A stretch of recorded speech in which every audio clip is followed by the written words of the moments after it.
Welcome to Storytime with Auntie B. Today we're going to be reading a beautiful story called Owl Moon.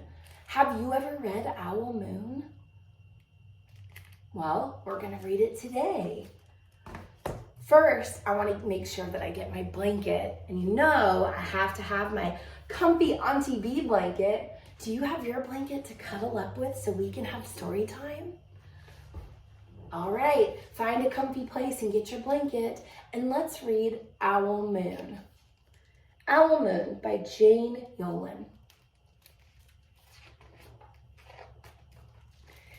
It was late one winter night, long past my bedtime, when Pa and I went owling. There was no wind. The trees stood still as giant statues, and the moon was so bright the sky seemed to shine.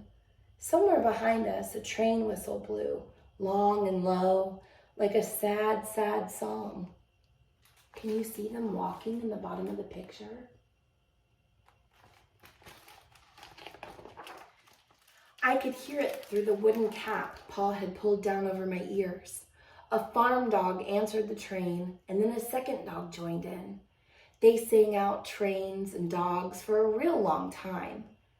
And when their voices faded away, it was as quiet as a dream. We walked on towards the woods, just Pa and I. Look at this in this picture. Can you see? Here's the people. And look down here. Can you see this animal? What animal is that? Do you know?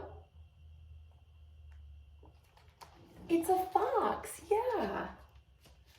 Our feet crunched over the crisp snow, and little gray footprints followed us. Pa made a long shadow. See, his shadow's super long, but mine was short and round. I had to run after him every now and then to keep up, and my short, round shadow bumped after me. But I never called out, "If you go owling, you have to be quiet." That's what Pa always says. I had been waiting to go owling with Pa for a long, long time. We reached the line of pine trees, black and pointy against the sky, and Pa held up his hand. I stopped right where I was and I waited. He looked up as if searching the stars, as if reading a map up there. The moon made his face into a silver mask, and then he called, "Hoo! Hoo! Hoo! Hoo!" The sound of a great horned owl. Can you do it with me? Hoo! Hoo! Hoo! Hoo! Good job. Again, he called out, and then again. After each call, he was silent. And for a moment, we both listened. But there was no answer. Pa shrugged, and I shrugged. I was not disappointed. My brothers all said, sometimes there's an owl, and sometimes there isn't. We walked on.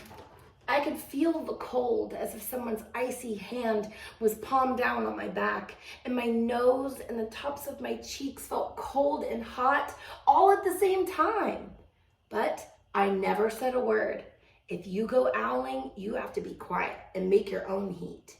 Have any of you ever been out in the snow for a long time? It gets really cold, doesn't it? We went into the woods. The shadows were the blackest I'd ever seen. They stained the white snow. My mouth felt furry, for the scarf over it was wet and warm. I didn't ask what kind of things hide behind the black trees in the middle of the night. When you go owling, you have to be brave. Do you see all the shadows on the ground that she's talking about?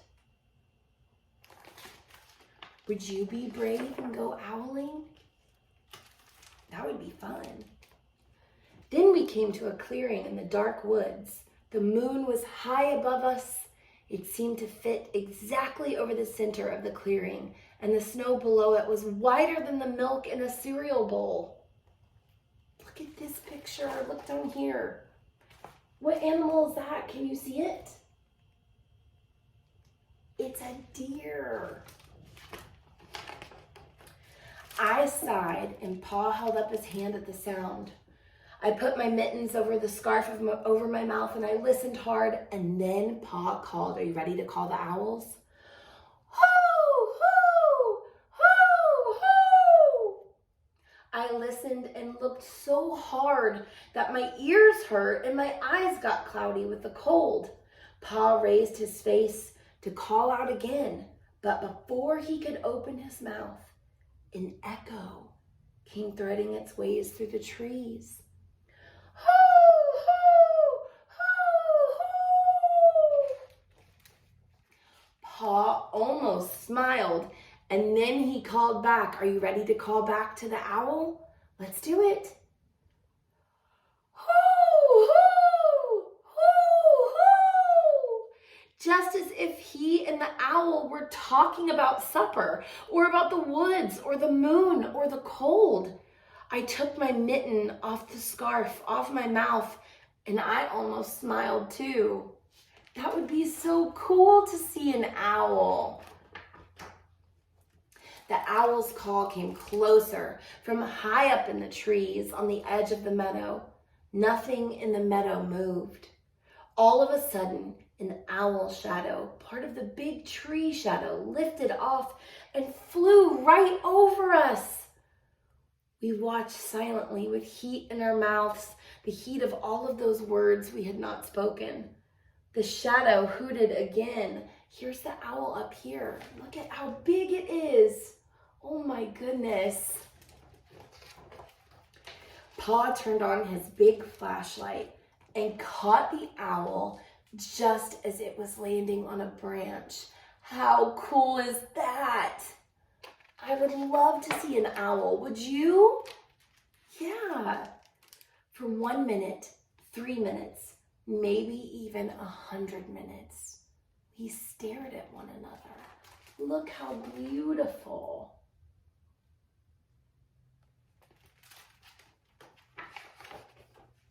Then the owl pumped its great wings and lifted off the branch like a shadow without sound.